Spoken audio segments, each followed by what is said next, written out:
We start the recording then. Welcome everyone again. Not sure if I shared with you, Louise and Kali, but this morning we had a DEI session already. Not all of not everyone that is in the room have participated because of the time zone issues. But yes, just for you to know that some of us were already in a session before that. And yes, so today we're going to talk about our environmental strategy and what is our role as teams and impact hubs, right? In regards to that, and also as individuals at some level, right? And cool. And who will facilitate the session for us today is Louise and Kali. They are part of Impact Hub and WWF team, but I will let them introduce themselves and kick off our session. So passing the word to you. Yeah, thank you. And welcome everyone. We are really excited to be here. Let me actually just make sure you all can see this.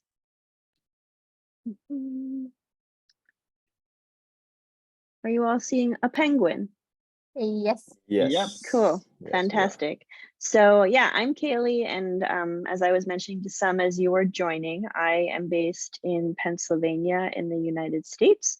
So it's morning here, and I am joined with Louis, who it's morning for him in Brazil, not quite as early, but almost as early. And Louis, you can feel free to introduce yourself too, maybe as we go along, or if you want to say a couple of things now. Yeah, just to say hi. I'm Luis. I'm based in Brazil, and I'm gonna talk to you later so I can introduce myself better. Great. So, and you'll see our colleague Anne will be joining about midway point when I have to hop off. So there'll be 3 of us today representing some of the environmental work. I specifically work on impact measurement and management and resources. So we're gonna go through a variety of things today, but you'll hear from me mostly on our net zero work. So before we do a quick check-in, just so you know what to expect, we have about 90 minutes together today. We'll check in, have a brief moment to just connect, breathe, and then we're actually going to play just a short video that we created that is a nice overview of our environmental strategy at Impact Hub for you to kind of understand the background. And then I see Melanie on there. We have 2 people joining us today from the network that will share a little bit of their experience with the environmental strategy and some of the work being done in their Impact Hub. From there, I'll talk a little bit more about the strategy, our commitments that we have together, and then I'm going to show you one of our tools that we have, one of many, focused on our net zero emissions, and you'll have a chance to play around with it and ask some questions before we move into environmental programs, hearing from another Impact Hub, and then we'll spend some time sharing what resources we have available and leave time for questions. So that's what we have planned today. But before we dive in, I know you've been in other sessions today, so if you need to, take a deep breath, look out the window, remind yourself there's nature out there, do a little stretch if you need to, and then out loud or in the chat, if anyone would like to share what are some things that you do to protect the world we live in. So what are some things you maybe do on a daily basis or have done in the past to protect our environment and the ecosystem we live in. So if you want to take a moment to think, like I said, feel free to share out loud or in the chat, whatever you're comfortable with.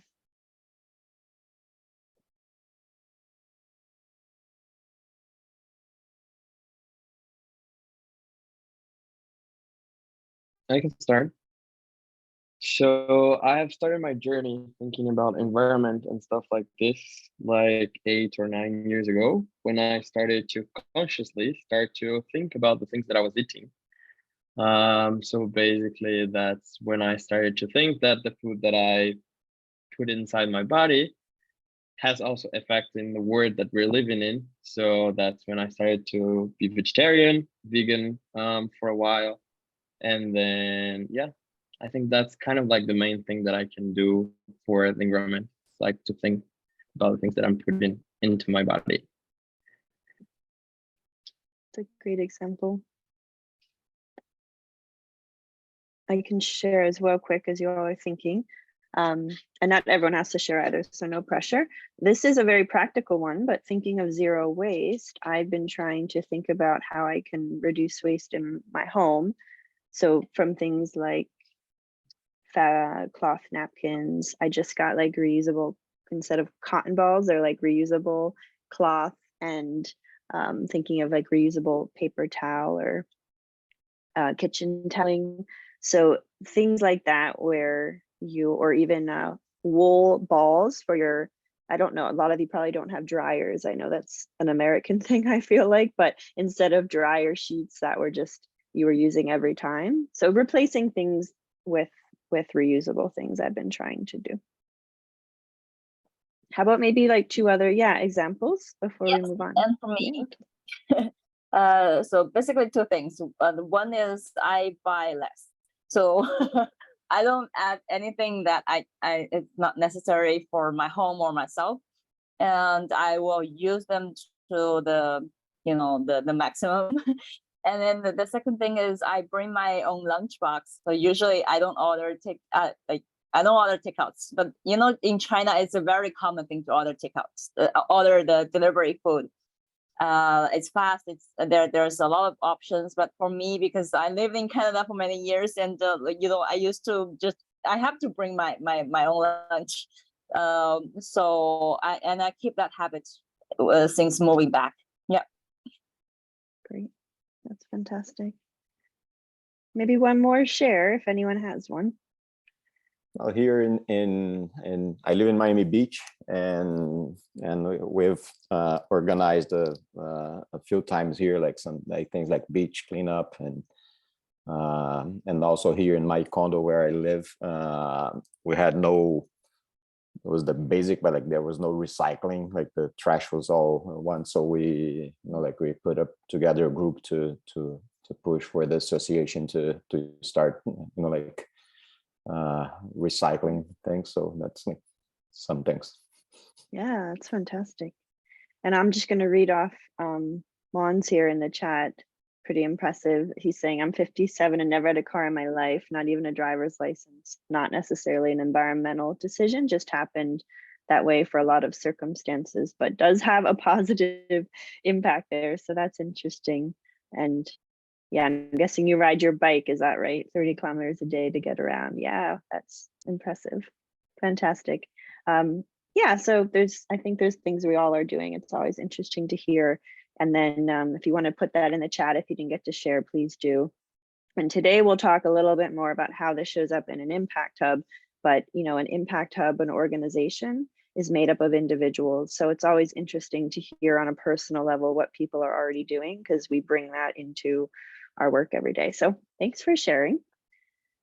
And with that, we'd like to kick off with this short video. I think it will give you a good understanding of the environmental strategy, and then we will come together to talk a little bit more about what this looks like. And if you have questions, I should say we do have time at the end for questions, but feel free to put those in the chat as you go.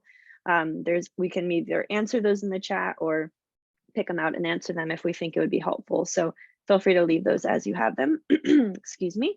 And with that, let me go ahead and play this short video and talk about what our environmental strategy is. Hi, everyone. My name is Luis, and welcome to this environmental strategy session. In this short video, we're excited to share with you the basics of the environmental strategy of the Impact Hub Network team.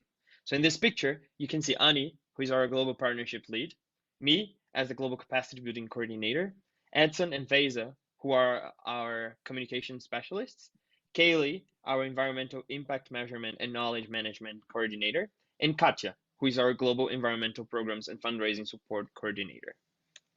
But now onto the strategy. The Impact Hub Network's environmental strategy is a part of our 2030 ambition. Impact hubs across the globe have been taking action to address environmental issues for years, and it is time to align our efforts globally, provide a sense of direction, and also improve our way of measuring impact and telling the story of our contribution. So why is it important? The planet demands us to take action now. As a global network, it is time to step forward and align our efforts to achieve impact at scale for a just and green transition. There is a need for disruption. We're facing a climate and biodiversity crisis. The world is not on track to achieve its sustainability objectives, and actually, on contrary, from CO2 emissions to species loss, we're moving in the opposite direction. So our focus for the environmental strategy is twofold. One, working towards net zero. We would like to contribute to the UN goal of bringing emissions to zero by 2050. And second, food and agriculture. We want to contribute with transforming our food system and achieving health people and a health planet. We also have a key driver including circularity and themes such as plastic, fashion, and biodiversity. Hi everyone, my name is Kaylee. I'm a member of the environmental team here at Impact Company. And now that we've heard a little bit about the overall strategy from Lewis, I am going to look at what our areas of action are. So we have 3 strategy pillars when it comes to our areas of action. The first is our Green Impact Hub network. This is where we're hoping to set an example through our own spaces. Our goal is to become a role model in this space and become the first CO2 neutral co-working community by 2025 and overall green our operations. Our second pillar is environmental positive impact makers. Here we are aiming to support our 24,000 plus entrepreneurs in our community to consider the environmental impact and act upon it. And we'll do this through a variety of different support for entrepreneurs. And third is Green Venture Scale. We aim to scale the impact of entrepreneurs with a focus on sustainable food and agriculture, net zero, and circular models, and to do this more quickly. These 3 strategies have been translated into 6 key projects, and we see this as a starting point for us to begin this work in a more strategic manner. But we will learn over time and grow, so we'll be adapting this as needed. Now, for 2023 specifically, we have 4 different focus areas. The first one is that net zero commitment for our network. For this, we'd like to help support the network in creating net zero commitments, and this will include measuring greenhouse gas emissions and setting goals. Secondly, we're looking at environmental programs. Here, we're trying to increase the number of environmental programs we have in the network and support the different program teams that are leading those. Third is positioning. We want to work on how to best position the environmental work we're doing. And we'll do this by running external campaigns and communicating key environmental days across the network. And 4, mainstreaming. We want to make sure that this work becomes part of the DNA of the Impact Hub network. And we'll do this through building different capacity and integrating the environmental strategy throughout the different work of Impact Hub company. Now, on the environmental program side of things, we actually already have quite a few examples of programs across the network that are focused on the environment. You can see 4 of those here. I won't go through them in depth, but they range from embedding circularity to looking at food innovation with a partnership with IKEA, an accelerator focused on climate-focused solutions, and looking at the future of conservations at NGOs. And there's many more, but it's exciting that we already have some great examples. Now, as we think about the environmental strategy, it's really important that we remember that we need everyone to be thinking about this strategy, regardless of your role. So programs, community, space, events, hosting, management, finance, communications, everyone, regardless of your role, has a place when it comes to the environmental strategy and embedding it into your Impact Hub journey. And to make sure that you all know how you can get involved and where you can access the resources you need, our team is here to support you with that. So the first thing we wanted to make sure that you are aware of is that we have an environmental action focus section on our knowledge base. It looks like this. This is the go-to place to access various resources, tools, and templates that we've created to help you with the environmental strategy and what that means for you. We offer a variety of capacity building support as well. the other thing here is we'd love to have you stay tuned to our upcoming Climate Ambassador program, which will be a way for each Impact Hub to have someone dedicated to help them and support them with their environmental strategy and net zero commitment.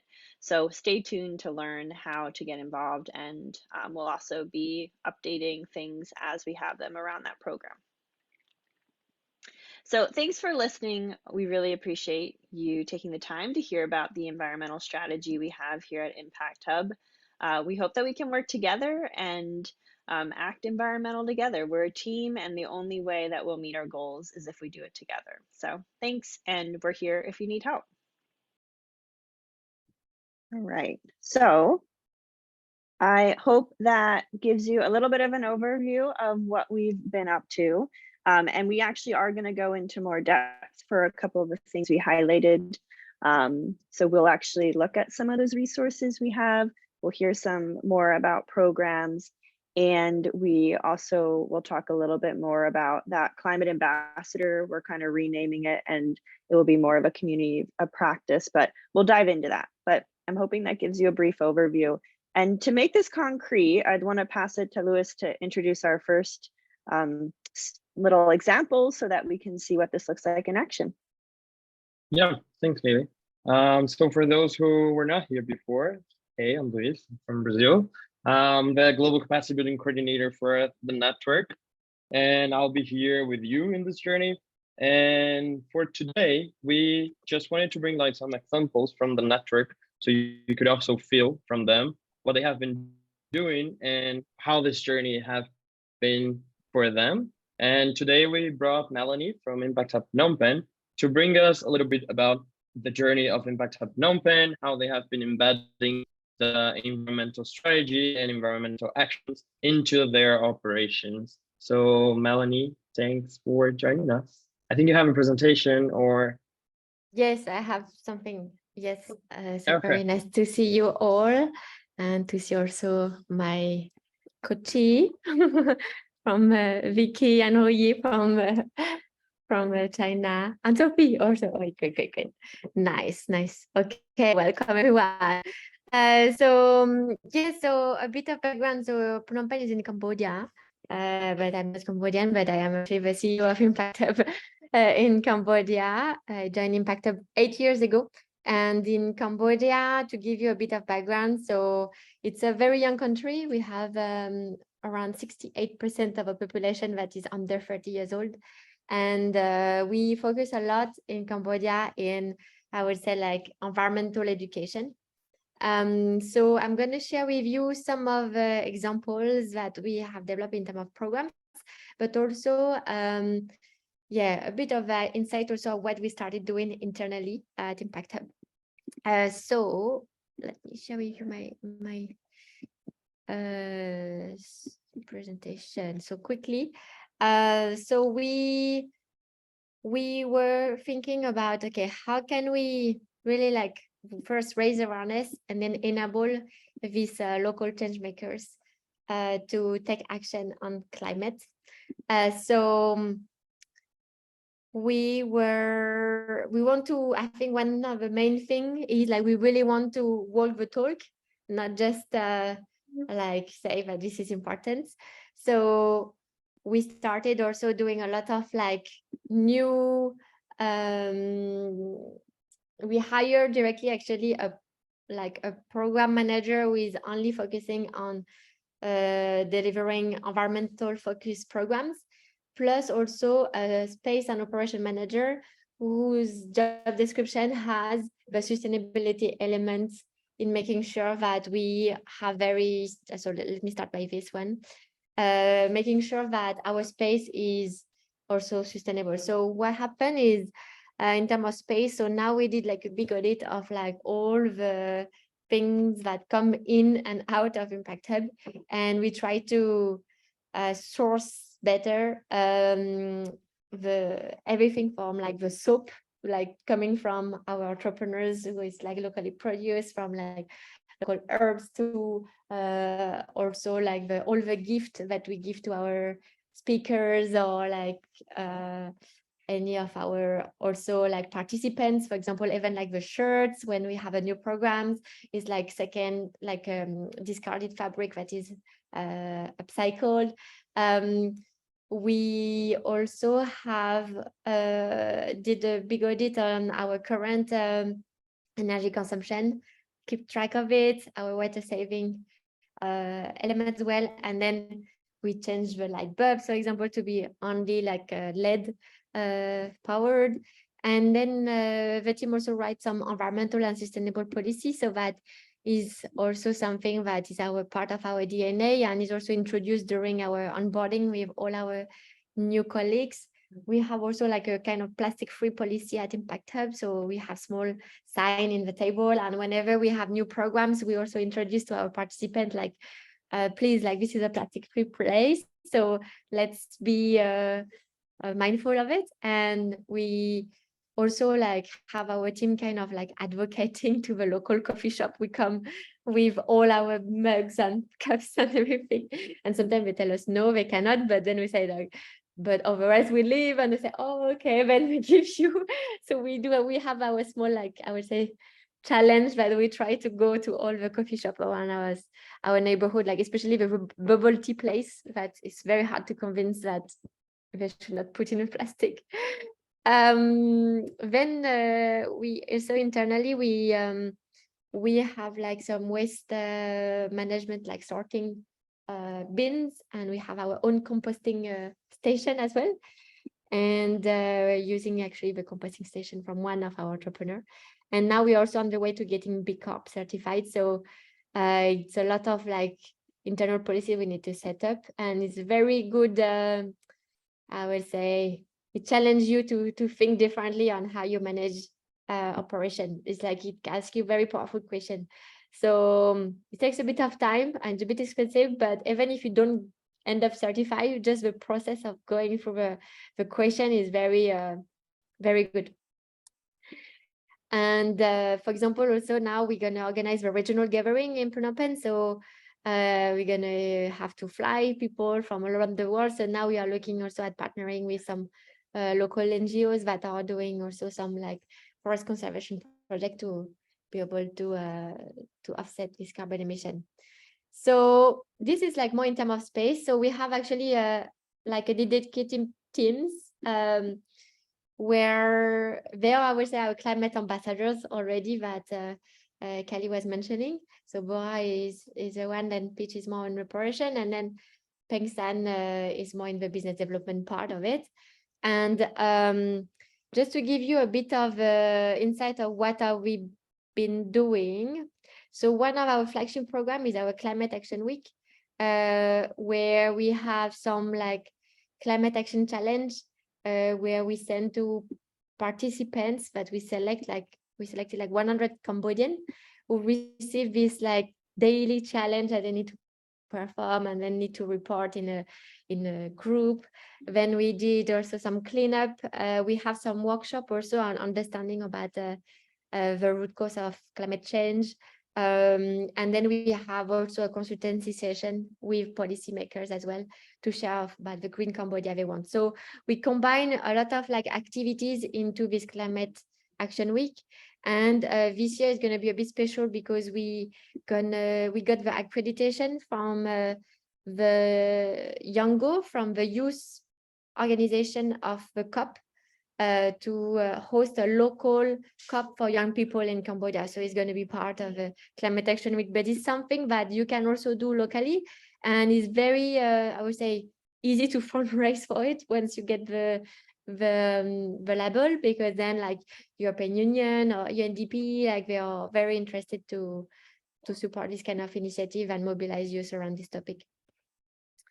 Another big part of what we do is now we are looking at creating our own board game to raise our, like to make like that youth found it interesting to care about this topic. So there will be action card, and then based on this action, it will emit some CO2, and then they have to reduce the CO2 emission of the whole group. So we try to always try to see how we can introduce the topic in fun ways and engaging at the same time.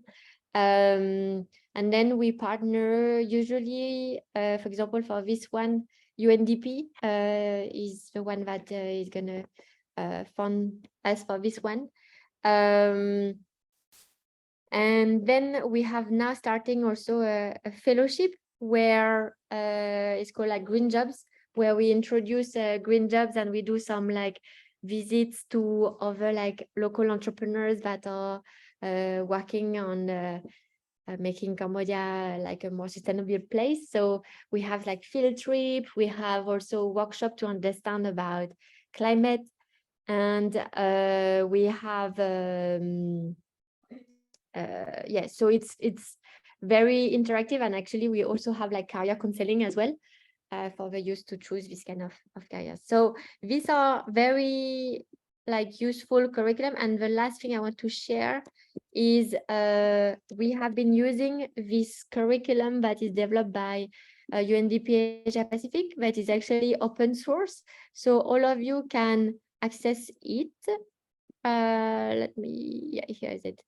So it's called Movers for Climate. Let me drop it here. Here is it. And so in there's actually all the curriculum. For example, there's a curriculum is every time it's 2 hours long curriculum. You have access to the session note, how to facilitate a toolkit, like how to facilitate it. And like there is one curriculum on natural biodiversity, on like understanding about climate change. There is different level, but honestly, like it's so good, the curriculum. And you can even like fundraise with it, like with this curriculum. So you cannot mention the name UNDP, but you can mention the name Movers. And you can also like be in touch with them. Like, you have to ask them if you want to fundraise, but if you are not fundraising with oil company or with banks, like we are quite fine with it. Last year we fundraised more than 50K with different sponsors, and we organized like a lot of these events all across the countries.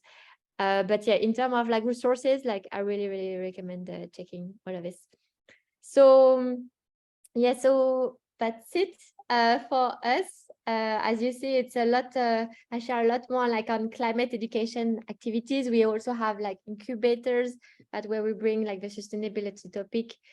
For example, like we don't use business model canvas, we use sustainable business model canvas, so that they always have this mindset about what is the positive impact they're going to have on the environment and what's the negative impact they might have on the environment when they use their business. So yes, this was an overview, and I can share also my slide with you so that you can have it as a reference.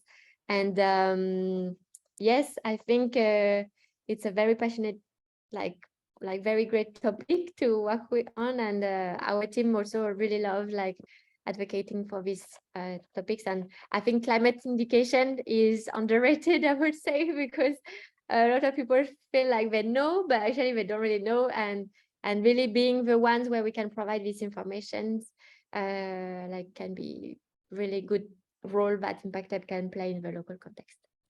So yes, Right. That's it for me. Thank you so much, Melanie. Those are, yeah, fantastic examples. And I'm sure we could have spent the full 90 minutes just talking about the journey you all have had on the environmental strategy and the work you do. So thank you so much. I hope everyone found that inspiring and helpful to see some of this in action. Fantastic. So I'm going to share my screen again, and I want to talk a little bit about our first focus that we shared. And like I said, you're going to hear more around environmental programs and some of the other elements. But one of our focuses for 2023 is the net zero commitment for the network. And this is really important. It is actually included in one of the motions that we passed at the end of last year. And as potential new impact hubs coming in, knowing this information ahead of time and kind of being able to start your operations with this goal can be really helpful. So we thought it would be great to walk through the net zero commitment we have and share with you some of the resources that you could start using right away, and even set up things like finance systems and tracking systems in place, so you're already set up to be able to measure these things. So the net zero motion, as I said, this was passed at the end of last year by the network. And the motion was committing to act towards a collective net zero commitment by 2025 as an Impact Hub network. So this includes all Impact Hub network entities, including Impact Hub Global, and together working towards this net zero emissions goal by the end of 2025. So the expectation this year, and what a lot of our tools are around, is we're trying to help Impact Hubs get familiar with what the emissions tracking tool we have is, get familiar with the terminology, and begin to set up ways to collect data so that you have a baseline of what your greenhouse gas emissions are, and then begin to make plans for that goal of becoming net zero. So this is something that we're working collectively to do, and therefore we've built quite a lot of resources to help people along the way, regardless of where their journey is starting. Now, I know their terms can be confusing, so we have a spectrum here on the call of people who are familiar with net zero, who have heard it, but maybe don't quite know what it means. So I thought it would be worth just briefly talking about some of the terminology. And then I would like to show you the tool. So carbon neutral, net zero, and climate positive are the three terms you probably see the most when it comes to talking about greenhouse gas emissions. And there are three quite different things, although they are sometimes used interchangeably and correctly, which is why it can be confusing. So I'd like to walk through each of these, but I would say at a high level, on the right-hand side here, you can see we have carbon neutral, net zero, and climate positive. As you work your way up, it becomes more challenging. So climate positive is kind of the pie in the sky goal that we would all like to have, and can be really challenging. Carbon neutral is still challenging, but a little bit more accessible. And then what we're aiming for is in the middle there, net zero.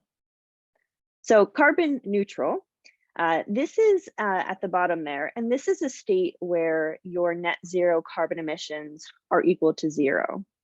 What this means is that as an individual or as an organization, you are balancing your carbon emissions by removing carbon from the atmosphere in some way. This is often done by offsetting, so removing of carbon or greenhouse gases by compensating for emissions made elsewhere. So as a business or organization, you can measure your greenhouse emissions, see what they are, and then you can offset them by purchasing offsets to balance it, so it comes to zero. With carbon neutral, it doesn't necessarily mean you have to change your actions or what you're emitting. It's more around offsetting what you have. So let me give you an example of what this could mean for an Impact Hub. Most of you will have actual spaces where you are meeting, and you have makers meeting and different members, and therefore you'll have energy, you'll have heating, you'll have lighting, you'll have travel, you'll have commuting. So an Impact Hub that's carbon neutral, let's say that you have a traditional heating source, maybe it's gas or oil or coal of some sort, and you can track what your greenhouse gas emissions are by adding up how much you're paying every month to your heating supplier. You can see what that is, and then you can purchase offsets from various platforms that exist out there for that amount. So even though you're emitting it, you're buying something and it's zero. So that's an example of carbon neutral. What we're aiming for is net zero, and that's where the greenhouse gas emissions that are actually released are as close to zero as possible. So unlike carbon neutrality, this is all about reduction. So in the example I just shared with you, rather than offsetting what you're emitting for your heating, this is where you would actually maybe think about switching. So let's say you're using a traditional energy source, you would maybe think about switching to solar or wind, which would be a renewable source. So therefore, you're actually changing your greenhouse gas emissions by reducing them. For net zero, it's a 90% reduction technically to be net zero. So this is all about culture change, policy making, changing the way that we act. And you all are in a great position because as you're starting out new, you have the ability to set these policies right away. Think about your supply chain right away. Think about your waste management, your business travel policy. So this is something that for impact hubs that are already existing, they're having to set goals and think about how they reduce or change some of these things. And you all can use some of the best practices that we've already identified to set that in place right away. And then the final one is nature positive or climate positive. As I said, this goes beyond net zero. So this is a fantastic goal to have, but can be more challenging. So this means that you're not just netting zero, but you're actually creating now a positive contribution to the environment. So this, again, using that same example, let's say you switch to solar and you put solar on your building, or your landlord does, and that solar system is producing more energy than you are using yourself. You now are creating extra regenerative and renewable energy that can be used elsewhere. So you're kind of creating a positive impact beyond what you are doing. There's lots of ways to do this, but as an impact hub, it would start with tracking your footprint, reducing where you can, and then figuring out ways where you can actually go beyond that and start restoring. So hopefully that gives you a little bit of a glimpse of these different definitions. They can be confusing, and we have lots of resources explaining the difference. But at the end of the day, what we're hoping for in our goal is that net zero, that middle one. And I have a couple more minutes for you before I have to hop off. So what I'd like to show you briefly is one of our main tools we have for you to think about measuring your greenhouse gas emissions and start setting goals. Again, if you are new to the space, this is excellent because you already will come in knowing what to track and can set systems up to track that. So we have a tool that is step-by-step what you need to do this. We also have a course that you can take that walks you through it, but I'd like to just demo it real quickly. And then I'm actually gonna put the link in the chat. You're welcome to open it. And after I demo it, we're gonna just give you a couple of minutes to poke around to see what you think of it. And then we'll take some time to answer questions or just get some reflections. And I should mention, some already have resources. Some impact hubs are already doing this in a different way, which is fine. Our goal is just to assist you wherever we can to start the journey. So this tool will walk you through, 8 different steps to take in order to measure. And it all starts with knowing what information you need. So there's some baseline metrics that will be really helpful for you to just understand what in your accounting do you need to flag? What information and metrics do you need to track? That might be number of employees working from home when the time comes, or your total electricity use. And then we actually use Normative, which is a free tool online. It's really easy and it's financial based. So you actually enter in your financial information for certain metrics, and it tells you what your greenhouse gas emissions are by scope. So this is kind of an example of a breakdown that you get. So we suggest you use this tool. You can use other tools, but what our action tool does is, and let me just see if I can, here we go. We allow you to put in those metrics here and create a baseline and an image to show you where your carbon is coming from.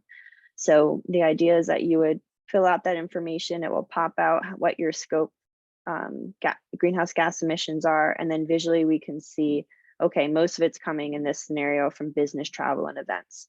So it allows you to visually see where you have the most room to make improvements. We also have a net zero action checklist, which is like a fun little, I think fun, little quiz that you can take. And it's basically yes or no answers to start thinking about in different sections. So, for example, for waste, do you recycle in the office? So this can be a really great checklist for you all, again, in the beginning to go through, because these are all best practice. Paperless office, recycling in the office, composting in the office kitchen, a policy about reducing waste. So you can use this almost as a checklist of things that you could consider. But the idea is that you would fill that out, and then we can visually see here where you're making progress in certain areas. So for example, in this scenario that I just made up, it looks like heating and cooling is one of the lowest. So that might be an area that you want to think more about. whereas supplies and procurement, you're further along. So it's just to be an aid to help you understand where you might want to be setting goals. We have an action database, which I think will also be really useful for you because this is basically another list of best practices and resources. And it shows you how much money is involved for these and the potential impact. So you can go through and look at these different practices and actions. Some are policy related, some are more technical, some are culture, and you can see what you need to do to implement that. So the idea is you can identify where you have to reduce, pick an action area, and then finally set a target related to that goal. I unfortunately need to hop to a doctor's appointment, so I'm actually gonna stop sharing there. And I think what we'd like to do is just give you a couple minutes to kind of poke around this tool. Since net zero is one of our main focuses for the environmental strategy, we want to make sure that you understand that motion and also how you could potentially set up the Impact Hub with already having this goal in mind. So if you want to take a couple minutes, maybe Lewis can play some music and then they'll bring you back, and we would love to just hear what you think of the tool, what questions you have, or maybe what experience you already have in doing some of this work in your past experience. And I'll also just say thank you. It's been really great getting to meet many of you and speak with you. So I hope you enjoy the rest of the session. Thanks. Yeah, Thank Kaylee. you. Thank you. So we're gonna give you like 2 or 3 minutes for you to look at the tool and then come back. Then we're gonna talk about programs, where Annie is going to explain us a little bit about what's going on in the network. And then we hope we're also gonna have another invitee to come here and explain to us what they have been doing. So yeah, 2 minutes to just take a look on the tool and come back with questions or experiences you have. And it looks scary, but it's actually very good, well explained step by step. So don't feel shied away by the number of tabs.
Great. So does anyone has any question about the tool or would like to share any experience you have had on the past or that you are experiencing now on carbon emissions tracking or anything related to that? That would be nice to share with the rest of the group.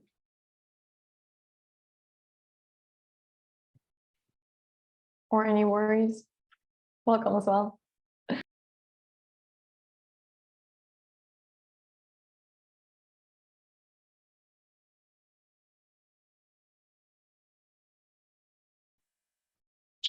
Okay.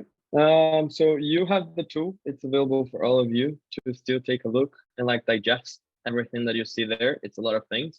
And it's, as Kaylee said, a good checklist for you who is starting to like build a new space or build a new community to also take a look and understand what's possible to do before you start with your emissions. So from the beginning to take a look on that.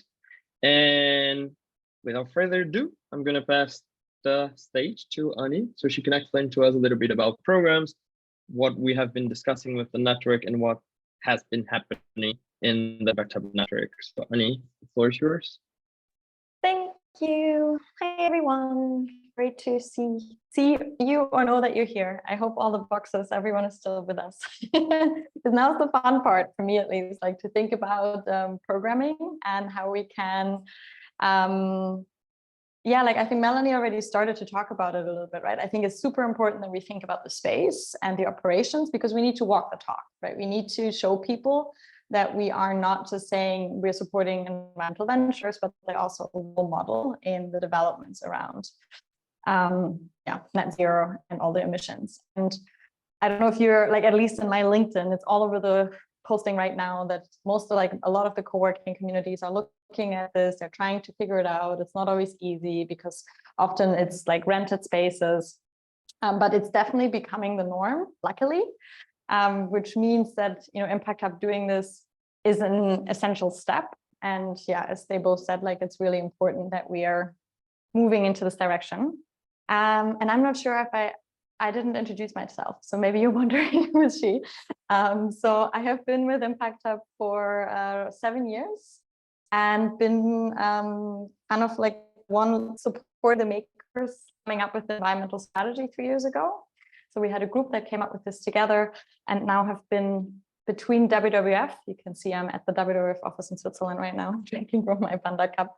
So sitting between WWF and Impact Hub looking after the environmental strategy and how we can implement that together with Lewis and Callie and a few other wonderful team members. And then in WWF responsible for the innovation culture of the beautiful network of 100 offices there as well.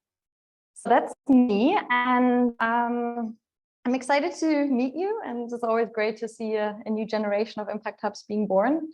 And yeah, so basically with the environmental strategy, as you've heard at the beginning, really the intention was to make a step towards more focus as a network, and programming, of course, is then a big part of that. So how do we action? And Melanie showed you a few examples of what they have been doing in operations. They're also doing a lot of really cool programs. So she put the link to the portfolio.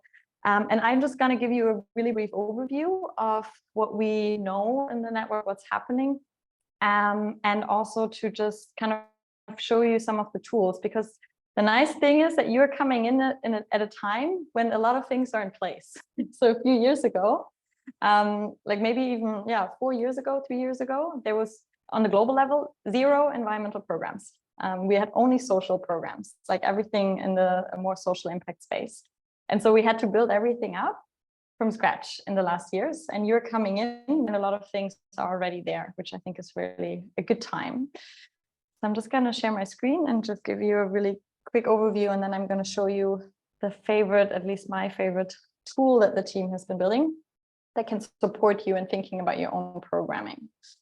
Okay, so this is a quick overview. You maybe have seen this already on the programs that were run in the Impact Hubs last year.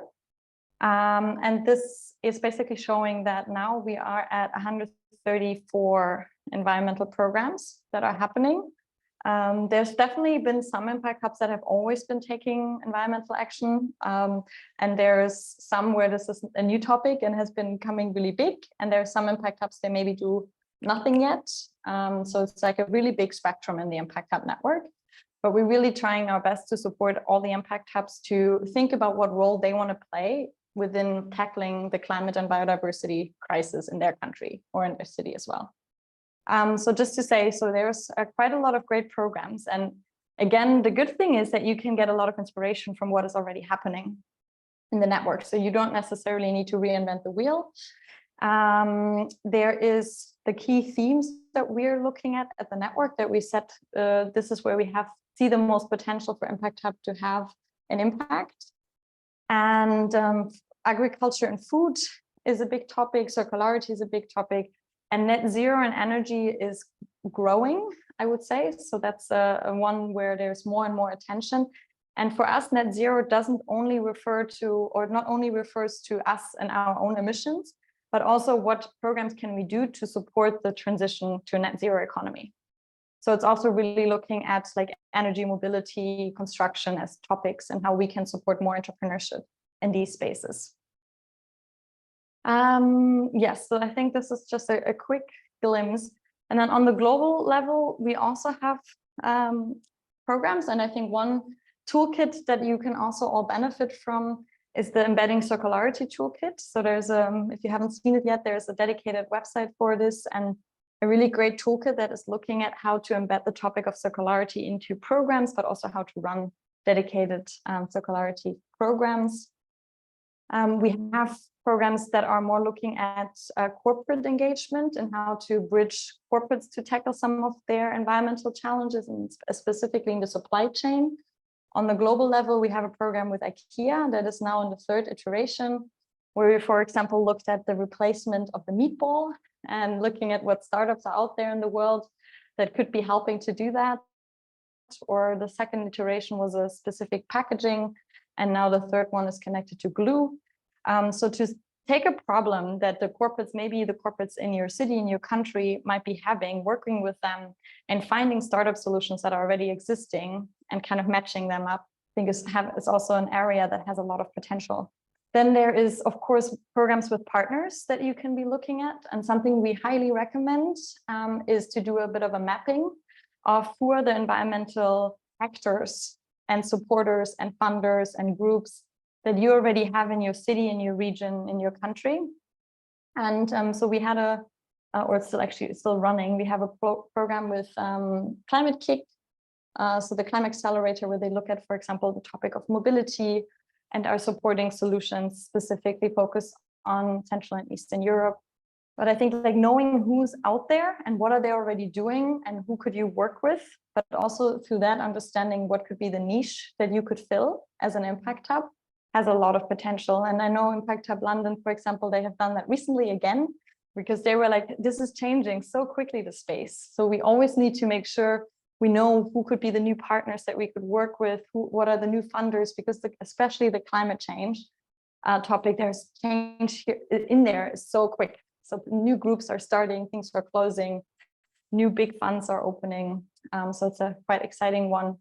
And then we also had a program that is looking at working with NGOs and how can we look at supporting and the future and development of the NGO space. So also like taking a convening approach or solution finding approach for key groups and sectors. I think that's another one. I would take you into one other resource that I wanted to share, which you can also find in the knowledge space. And the team has been really doing a great job with that. So there's one thing so all the programs that we're running are actually available at local impact hubs as well, so you can see an overview. And the team has been developing this environmental programs 2-pager guide. So it's basically a document where we summarize some of the best practices or areas of programs that impact hubs are working within. And we group them. So they're grouped by target group, so also ventures or green ventures or ecosystem players, by approaches. So you have entrepreneur support programs, convening and ecosystem building, capacity building, corporate. And then also by maturity. So of the impact hub specifically. So then it would probably be like interesting for you to also think about, maybe we start more in this area and then we want to grow. That's also, I think, really important. We want to grow into, after the first year, also exploring all of these other areas so that you can build already partners, etc., into this direction. And then what you will find is basically you can click on it and then you can just read through the document, and it's going through the different programs and introducing them. So what is the purpose of the program? What is the desired output impact? Why could an impact hub potentially, or why would you want to run this? How would the program look like? What's in it for the funder? And then there's also examples from Impact Hub. And funnily, you have pen here again as the first one. So you can also find links to existing programs from Impact Hubs where you can hear or read a bit more about what they have been doing. And also then, of course, get in touch with them. If you're saying, I would like to do something like this, maybe we can even work together, or maybe we can learn from you. So we want to, dive into that. And I think in total you have seven different programs here. So I will put the link, but you also find this in the knowledge space in the climate action corner. So that's an overview. I wonder if there's any questions around this. And maybe I can also say one more thing is that, of course, there's no requirement for you to run, like we don't have a motion that says you need to run environmental programs. But of course, it's definitely the topic where we see a lot of, it's a crisis topic, right? We are in a climate emergency. And as a network, we said we want to play a role, we want to make a contribution. And everyone does it in their own unique way. I think that's the beauty of the Impact Hub network, that everyone is looking into what is our strength, what do we maybe also bring as co-founders that we can, that we are passionate about, but also our networks, our qualities. And yeah, really to dive into that topic more and think about what is your unique way, your unique niche that you want to fill in the climate space. And as Melanie said, like they do a lot of education because they realize that pushing solutions when there's no education is really hard. They said, let's start with educating and building awareness. And it depends on the context. And others like Amsterdam or Berlin, they run actually like 3 different climate ecosystems with events and programs and funders. So it's like very different levels where you can connect to. And I see Angie is here, so I'll stop talking. Thanks, Annie. Thanks for sharing. But yeah, so to bring a little bit of a perspective of an Impact Hub that have been acting on those programs of environmental action, environmental related programs, we invited Angie from Impact Hub London. She's also one of our network associates, which is a pool of mentors and specialists on different topics. Angie is there to help different Impact Hubs on the environmental perspective of live programs and different things. So that's also something that you will have access to as soon as you have access to the network associates. And yeah, so just gonna pass the word to Angie so she can explain a little bit to us about what London has been doing.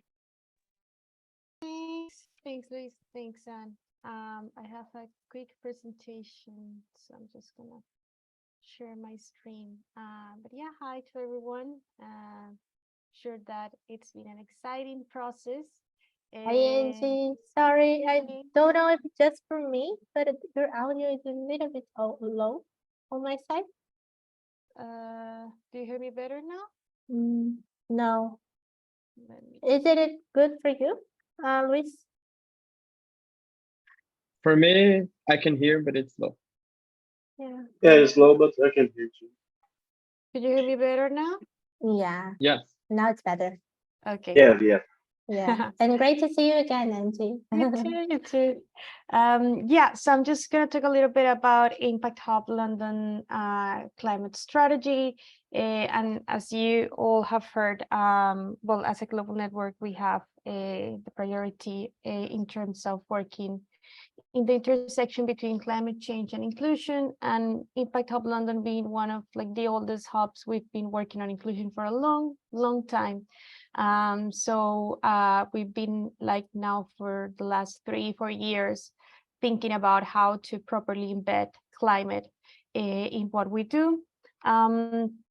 So I think that what Anne was saying, it's particularly important, and for us was understanding what was our role in terms of environmental action, and what was the main challenges that locally we were facing, and particularly in London, because it's an urban area, and we don't have a lot of scope in terms of, for example, agriculture, regenerative economies, or other things that may be more relevant in other countries or in other cities. We found that the best way to framework our climate action was a combination between talking about net zero and circular economy. And I think it's in the environmental toolkit that Anne was talking about. that framework is pretty much explained, and it applies a lot for like very urban contexts. So that's what we're trying to frame our complete like a climate strategy. So first talking about reducing our greenhouse gases emissions and getting to net zero, and of course being part of a circular economy and reducing waste and regenerate. So that is the combination or the framework we're working on. And then in terms of how do we apply this for Impact Hub London, so the first part is our internal operations. So when we started to figure out like what are we going to do, it was very complex and we decided to get help. So we are partnered with Planet Mark, which is an organization in the UK that helps us or another organizations to measure our carbon footprint, and also they're able to certify that measurement and give recommendations. So now after 3 years, this is our measurement. So we've been year after year reducing our carbon footprint per employee, and now we are carbon neutral. So we're offsetting our small carbon footprint with ecology, but yeah, our goal is to be able to in 2 years reach net zero, and that is our priority right now. So if you're starting out, I would say even if you are like using a free tool, whatever it is really good to have like a measurement from start, so that when you start properly reducing that measurement, you have like how to compare and see actually how much you have reduced. So yeah, we're now getting in that place where we have done pretty much everything that we can do, and now we have to rethink how to get to that last part to get to net zero. And if I'm talking about something that maybe you guys haven't discussed before, any concept that maybe you're not familiarized with, just let me know. And also we've been part of our local council business climate challenge. So they are doing an energy audit for our co-working space. So that will help us also to understand internally how can we reduce our footprint. And because while we do this, we just wanted to make sure that we were moving forward. We have also implemented actions, circularity actions in terms of our procurement and other things that we source. So for example, now we have changed our printers so that the carbon footprint there is as low as possible. And we have, for example, a circular coffee provider, like a toilet paper in terms of energy, a provider that sources renewable energy. In terms of pension, a provider that invests our pensions in sustainability funds. For travel, encouraging people to bike for work and using the global partnership with Goodwings. And also in terms of waste, we have contracted a service that helps us to be able to redistribute organic waste, different from recycling waste and different from waste that is going to the landfill. And in terms or our second aspect of our climate strategy, of course, is our community and our business support. So again, we were thinking about, okay, what is our role? And at least in London, the ecosystem, it's to be honest, it has a lot of resources already, and there's a lot of support. But what we identify is that actually most of the resources that are available in London are prioritizing high-tech, clean tech, very disruptive solutions, which is leaving a lot of marginalized entrepreneurs or entrepreneurs from different backgrounds to be able to be part of the ecosystem. So that is Impact Hub London's focus. And we want to make sure that everyone, every Londoner has a seat in the table, and that we can make climate action something that everyone can be part of. So in that sense, we have started to move all of our programs to be aligned to our climate actions. So for example, we launched our first climate change program that is in the intersection between climate and inclusion, which is called the Circular Startup, which is a program 18 months to support Londoners from underserved communities to start their circular economy business. So we've been supporting them since the beginning, just with an idea, then being able to build a business model with the pre-incubation, then the incubation part, helping them to launch the business.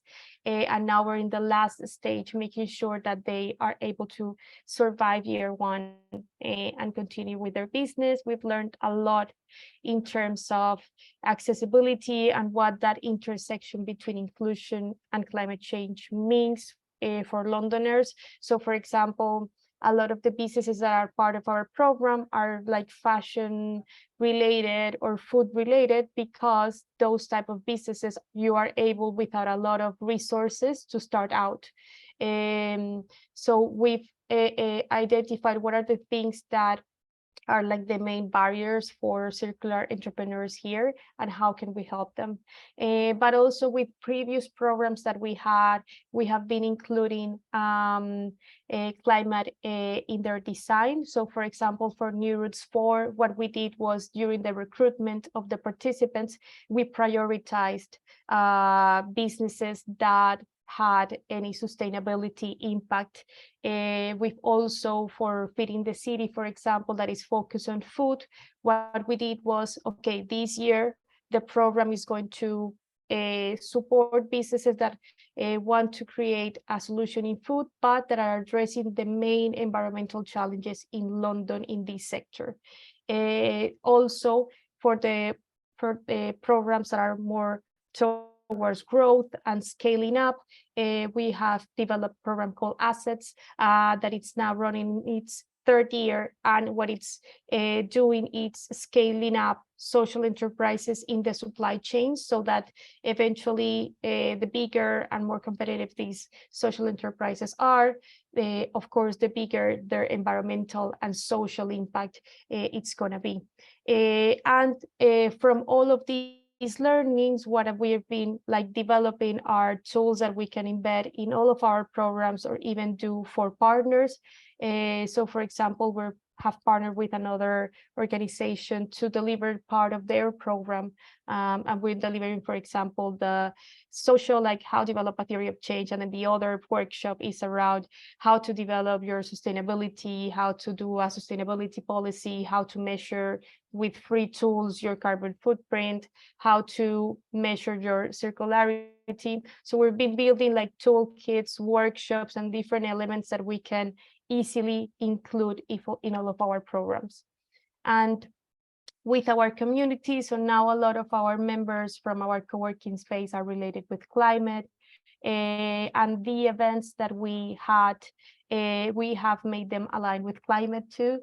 So for example, Food Talks that has been running for around 7-8 years. This year, every topic has been related with food and climate. We have created Environment Talks, I think, created like the 2 years ago, if I'm not wrong, or 3 years ago. So at the beginning, we didn't have like the capacity to actually do the Environment Talks because we didn't have the skills internally. So what we did, we partnered up with one of our members that had that expertise, and she started out the Environment Talks. And now that we have the internal capacity, what we do is we align the topics of the Environment Talks with the barriers that we know that our entrepreneurs from the programs are facing, so that they have more information about it. And we have also partnered up with local organizations or networks that are working on that. So for example, I'm part of the steering committee of the Islington Sustainability Network, which is the borough where our hub is located now, and also the Climate Alliance, that is like the borough that is just next to us. And we have also created partnership with like the local and national organizations that are like the think tanks around this topic. So for example, We London specializes in circular economy in London. Deal, I think they're Europe-wide, if I'm not wrong, but they work on how to implement donor economics. And of course, Ellen MacArthur Foundation that globally supports circular economy too. So that is how we're like trying to build or connect the ecosystem and to leverage others people's expertise, capacity, so that together we can have a bigger impact. And finally, of course, the amazing support of the Global Network. So we've been using all the toolkits that and all the global team has developed, sharing with other hubs. So for example, for the Circular Startup, we're going to have a peer-to-peer session in 1 month, if I'm not wrong, with other entrepreneurs from a Bucharest hub and also from Impact Hub Amsterdam.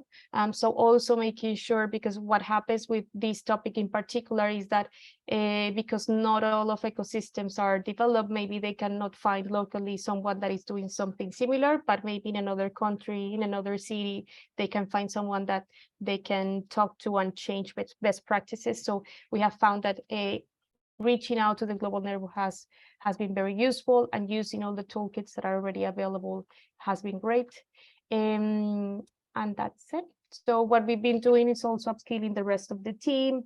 They're joining the different workshops, using the toolkits, the trainings that have been published recently, and also understanding how internally for us we can also see how these will help us to be more profitable, more sustainable, and how can also raise awareness about what we do in London and in other areas. And that's it. Yeah, thank you so much, Angie. So yeah, that was a bit of a perspective of what Impact Hub London has been doing. So thanks for joining us. And for our last, if you want to drop some questions on the chat, Angie also needs to drop off in a minute. But if you want to ask anything, I'm just going to start our last part of this conversation. Let me just find my presentation. There we go. So yes, for this last part, I just wanted to share with you. You might already have access to the knowledge base, but there is where we have, do they, Carol? They do, yes. Yeah, okay, cool. So on the knowledge base, you're gonna see that we have, as Kaylee mentioned, an environmental action folder that is dedicated for that. And that's where you're gonna find all of those resources. So there you're gonna have like the net zero carbon impact case studies, fact sheets, toolkits, and everything is in there. That's where you're gonna find the tracking tool that Kaylee just shared with you and that you also have access already.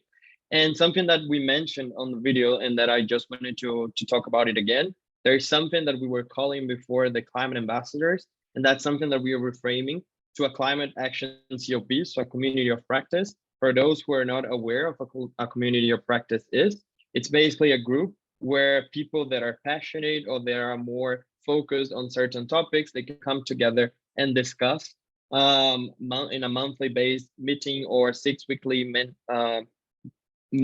six weekly meetings to come and discuss about those topics. So basically, we are going to host this community of practices for you to also come and share your experiences, your practices, and come together and discuss what can be done in the network. Also, what we have in this folder is our Impact Hub Environmental Toolkit. That's where you have a lot of information of what you can do and what you can be focusing on. Some impact hubs, they have been using that a lot to understand where they can change and what are the things that we talk when we say we want to be more environmental friendly or net zero. There you also have like 3 different personas that you can understand where you should be looking at in this toolkit to understand what are the things you can do. So we have there a section for newbies, a section for the intermediate people that are talking about environment, and the experts. So we also have like a section for these people that are already talking about environment, but want to learn a little bit more about what Impact Hub can do. That's where you also can have access to that. In this toolkit, We also have some examples as Angie or Melanie, they brought to us as well, but we have examples of like how to bring the environmental action to your community. For example, raising awareness with your members through small initiatives such as joint cleanups or conversations during the moment of socialization in your space. Set up a sustainable guideline and values for your impact hub that also reflects on what you were expecting from your members. Requirements for events or catering, for example, for your events. When you are talking about hosting events, what are the things that you expect that the people that are hosting these events at your space they need to have, or what are the recommendations you're giving them on catering, on stationery, stuff like this. We also have some guidelines for communication, for example, how to create a storyline, storytelling, recommendations on like telling stories, communicate data, a call to action when you're talking to the members through your external communications, lead with what you know, and also like use those channels to invite people from your community to be part of this change. Then Annie also shared with us, but we have the programs guide in the knowledge space where you can find all the information about the programs we have in the network, and somehow a way of like getting inspired by them and understanding how you can build some program using these guidelines in your own reality. And just some ideas on how to embed the strategy in the different Impact Hub offers. We bring here committing to the network approach, so considering diversity, equity, and inclusion and sustainability approach in all of your operations, including team, memberships, programs, space, food, everything you offer there, from the bathroom to the membership to the programs, everything needs to include diversity, equity, and inclusion, but also sustainability as a general thing. Understanding how programs will contribute to the Impact Hub global strategy, for example, in the environmental strategy for next few years, how you will work to support green ventures in your community, in your space as an Impact Hub to reflect what Impact Hub global environmental strategy is. So talking about sustainability and considering the design, you will need to like consider the use of land, construction materials, lighting, cooling, and all of those stuff that are embedded when you talk about your space, and putting intention on tracking the garbage generated. But not just this, tracking all the things that you are emitting. That's the most important thing. That, as Kaylee mentioned before, that's our goal for 2023, is that every Impact Hub is at least tracking your emissions. So by 2024, we can start to plan what Impact Hub as a network is going to start to do jointly, so everyone together. And yeah, that's a call to action for all of us to act environmental together. And with this, I finished the presentation and I open for you to ask any questions. And thanks everyone for staying here with us during this super dense, but with a lot of information and like good examples from the network. Let me stop sharing. That's it. And if you have any questions, if not, I pass it back to Carol.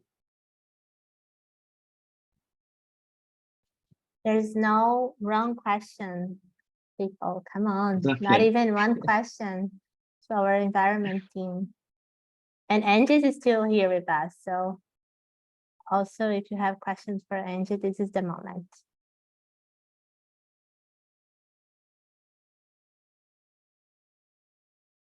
Too scary or too good? Yes. Yeah. Too quiet group today. Okay, I guess you were all very clear.